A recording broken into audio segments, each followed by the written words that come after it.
विश्वास करो, सफलता पाओगे। प्रश्न पूछो वो तुम्हें मिलेगा, ढूंढो वो तुम निश्चित पाओगे, दस्तक दो द्वार तुम्हारे लिए खुलेगा। हम वैसा ही बनेंगे जैसा हम सोचते हैं।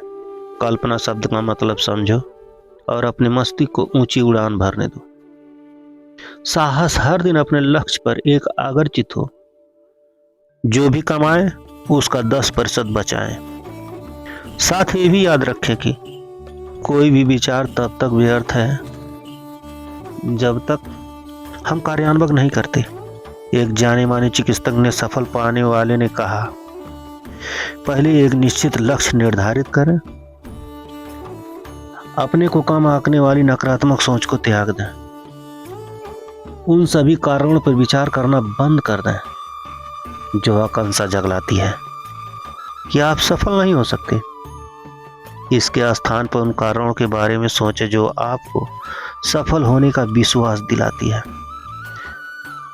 अगर नकारात्मक विचार आप पे हावी है तो अपने बचपन के दिनों तक पीछे लौटकर उन कारणों को ढूंढ निकालने की कोशिश करें जिनकी वजह से पहले पहले यह बात आपके मन में बैठ गई कि आप सफल नहीं हो सकते। किसी ऐसे व्यक्ति का वर्णन लिखें जिसे आदरणीय रूप से अपनाना चाहते। अपने विषय में अपनी धारणा को बदलें।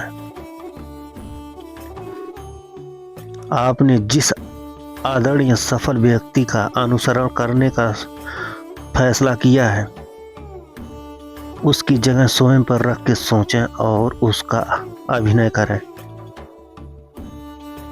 हम कहीं से आए हैं और हमें कहीं जाना है। हम पैदा हुए हैं और हमको मरना है। जिंदगी और मौत के बीच का सफर तलाश करो। शहर में रहने वाले ये नहीं कह सकते कि ये शहर मेरा है, लेकिन गांव में रहने वाले अपने गांव पर गुरूर करते हैं, उस पर जान छिड़कते हैं। मुझ जैसा कहीं ऐसे हजार है जो गांव पर जान छिड़कने के लिए तैयार है। मैं ज़्यादा पढ़ा लिखा नहीं हूँ। बचपन में मेरे मास्टर ने एक बात कही थी, एक आदमी अगर एक काम एक दिन में करेगा तो 2 आदमी आधे दिन में और 10 आदमी उसे 1 घंटे में कर सकते हैं। और इस दुनिया में कई ऐसे डॉक्टर हैं जो अगर एक साथ मिल जाएं तो 5 महीने नहीं 5 दिनों में इलाज हो जाएगा।